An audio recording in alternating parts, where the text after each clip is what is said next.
The legacy of the Teenage Mutant Ninja Turtles franchise is one that couldn't possibly be covered in under 15 minutes. It's a story of a couple of guys who, in 1984, drew a comic that was to parody other outrageous comics, publish it on a small budget and a tax rebate, take their product to the then small-time Playmates toy company, work out a deal to make a toy-churning TV series, and the rest is history.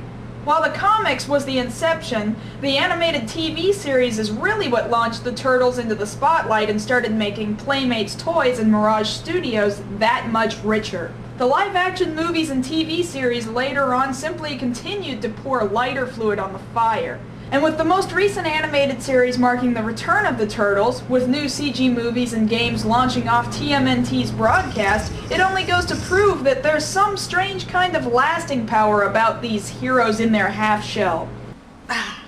And the Turtles weren't only popular in the United States. They enjoyed worldwide popularity with their own interesting little quirks from location to location. Europe had some weird anti-violence thing about them that caused them to change the title of Teenage Mutant Ninja Turtles to Teenage Mutant Hero Turtles. And of all the places to become fond of Teenage Mutant Ninja Turtles, Japan had a very successful broadcast of their dub of the original animated TV series. Japan took this as an opportunity to make even more toys and even more money off the already hot product. They wanted a line of toys that a Japanese audience would find just a little bit more appealing, but they couldn't do this on just the Mirage Studios story and original animated series alone. So in 1996, in order to promote the new TMNT Super Mutants and Metal Mutants line of toys, directors Shunji Taiga, B Media, and Nippon Columbia all got the bright idea to make their own Ninja Turtles animated series, or at least their own 2-episode OVA. And that OVA was Ninja Turtles Chojin Densetsu Hen, or roughly translated to Ninja Turtles Superman Legends. I have had a hard time finding out whether or not they actually got permission from Mirage Studios to do this, but I do know that Mirage wasn't at all present for the production process. And due to all kinds of legal mumbo-jumbo, we're never gonna see it over here in the US. But trust me, it's not worth pirating. So what's wrong with it? Well, just about everything. As you can imagine, 2 30-minute episodes isn't exactly a lot of time to present big new ideas in, so the whole thing feels like a pretty rushed job. And beyond that, wow, it's almost too hard to keep up. When I tell you this, you're gonna think it's a joke, but I'm gonna explain it anyway because it's not. Okay. So for some reason the Turtles were exploring an ancient underground temple belonging to the Neutrinos, and a fairy named Chris Mew gives them a bunch of stones, giving them the ability to transform into Super Turtles. It just so happens that Shredder, Krang, Bebop, and Rocksteady were all in the same place, and they somehow obtain a dark crystal of their own, giving Bebop, Rocksteady, and Shredder all the ability to transform too. But the Turtles have an ability to one-up them even farther. By combining their crystals, they're able to perform a Saint mutation, combining them into one large turtle called the Turtle Saint, thereby crushing their enemies. Okay, I might believe that if they explained that over the course of the 2 episodes. Unfortunately, they explain all of it together all at once within the first 100 seconds of episode 1! The rest of the episode is pretty much just as unbelievable as the first 100 seconds. Krang tries to awaken the fairy inside his crystal that he stole, and in doing so causes hundreds of stars in the sky to disappear, as well as a multitude of natural disasters upon the Earth. In the middle of it all, Shredder's gang and the Turtles duke it out in their transformed forms, which seems incredibly pointless when Krang is just going to destroy the whole Earth with his crystal fairy anyway. Oh yeah, and did I mention that the Turtles can only stay transformed for 3 minutes?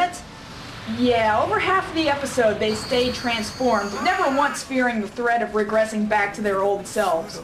So Japan, France, and China all experience devastating earthquakes, and New York is destroyed in a flood, all while April O'Neil is filming a live broadcast of the event from a helicopter, never mind the fact that the station probably isn't broadcasting, and that no one will be in their homes, or alive for that matter, to watch it. Well anyway, the Dark Fairy wakes from her slumber, takes off into space to fully destroy the Earth, and the Turtles take off after her in their Saint form. Oh, and by the way, they only have 100 seconds to stay in that form. How long do they stay that way? 185 seconds. Over 3 minutes. Of course, that's to be expected.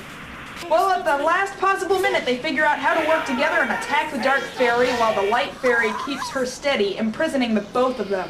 Their transformation time runs out in the middle of space, and it just so happens that a NASA space shuttle picks them up and saves them. How? Did the mutation keep them alive in space even after they transformed back? How did the shuttle pick them up without the crew sustaining any damage? Well, in the end, they see the two fairies trapped in their crystals floating out into space, meaning the turtles won't be able to transform ever again. Alright, it finally sounds like they have no other direction to take this in. What else could they possibly do to these turtles? Again, unfortunately, a lot. The turtles travel to Japan, yeah, Japan, because Splinter had been called for help by a tribe of ninja. Yeah, ninja, and they're literally calling for help. Krang sends Shredder, Bebop, and Rocksteady down to Japan too, because apparently there's new Mutastones down there, just when you thought you were lucky enough to get away from that plot point. While passing Mount Fuji, riding atop the bullet train, the Ninja Clan hops out of nowhere and saves the turtles from Shredder and crew. Of course. The ninjas, led by a guy with an incredibly loud and annoying voice for ninja, take them to their secret fortress, where they are requested to help them protect some special sacred mirror, which, as luck would have it, would be exactly where these Mutastones were hidden. Oh, and there's exactly 7 of them, so we all know which one of them is going to get one. For some reason, the ghost of the popularly legendary samurai Yukimura shows up and starts pointing at the mirror. Ninja Dude says it's his ghost and that centuries ago, Hattori Hanzo imprisoned him there. What? Now that doesn't make sense. Are they just stringing together popular samurai names from the Sengoku period? Those two real-life individuals, while being from the same time period, never had anything to do with one another. Anyway, Shredder and gang shows up, and Ninja Dude's like, F this, and starts pulling on some chain that turns their secret location into a secret above-ground underground fortress. Why? Forget it, don't think. Both opposing teams start climbing the outside of the building, only to have the turtles realize later that they can just climb in through a window and take the stairs. The ninjas figure it's a good idea to hide their sacred mirror by mixing it up with other mirrors, but now not even they know which mirror it is. But the ghost knows where it is. He hasn't stopped pointing and laughing at it for the last 6 minutes. So Shredder and team take the stones that say water, gold, and moon on them. Yet somehow that gives them the muta power of water, snakes, and tigers.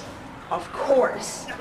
Eventually the turtles get their form. They get the stones marked with tree, fire, earth, and sun, which gives them the power of bees, fire, okay, magma, and dragons. Not enough time to wonder why, as the turtles beat them up all the way back to Dimension X, but not without getting away with 3 of their Mutastones. And thus, their advertisement scheme for their new line of toys is born. I mean, admittedly, if I had those toys, I probably would have played with them. They are kinda cool, but their source material was just, wow, what? Now, to be fair, the OVA didn't exactly take itself seriously. Shredder always questioned Krang's logic, Japan was parodying just about as far as they could possibly take it, and even suggested that the Robotic Foot Clan needed a vacation at Miami Beach. You can see that they borrowed just about everything from the original Turtles animated series from the States, but why did they decide to screw with Shredder so much? How do you get the details of Bebop and Rocksteady correct, but not Shredder? It's good to know, however, that Krang is equally as annoying in Japanese as he is in English.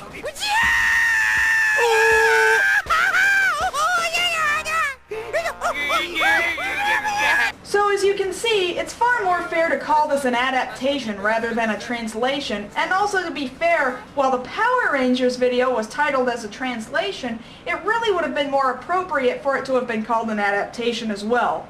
Though this one, however, there's no argument that this is an adaptation of one of American pop culture's most beloved set of fictional characters.